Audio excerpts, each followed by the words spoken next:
ఓయ్ నిన్నే ఈరోజు విశేషాలు వచ్చేసరికి మీషో ఫైన్స్ అండర్ 299 అనమాట. మీరు వీడియోస్ చూస్తుండైతే దీని సీక్వెల్గా ఒక లాస్ట్ వీడియో చేశాను. గ్రీన్ కలర్ చైన్ వచ్చి లాకెట్ వచ్చింది, దాని సీక్వెల్ అనమాట. ఇది మా మమ్మీ కోసం బుక్ చేశాను.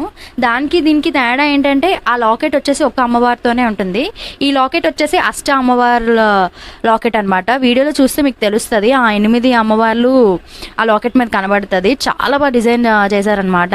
ఆ ఫినిషింగ్ అంతా అమ్మవార్ల షేప్ ఎగ్జాక్ట్గా తెలుస్తుంది. అది వచ్చేసి గ్రీన్ కలర్ పెండెంట్స్, ఇవి వచ్చేసి రెడ్ కలర్. దానికి దీనికి ఇంకో తేడా ఏంటంటే అది సింపుల్గా 3 చైన్స్తోనే వచ్చింది, ఇది వచ్చేసి 7 చైన్స్లో వచ్చింది. అందుకనే అది అండర్ 199, ఇది అండర్ 299 అనమాట. లాకెట్ కూడా దాంతోపాటు కంపేర్ చేసుకుంటే కొంచెం పెద్దది, అందుకే కొంచెం కాస్ట్ పెరిగింది అనమాట. యాజ్ కంపేర్ టు దట్ చాలా బాగుంది. రెండు కూడా high quality, high look. Comment for the links and do follow and see విశేషాలు.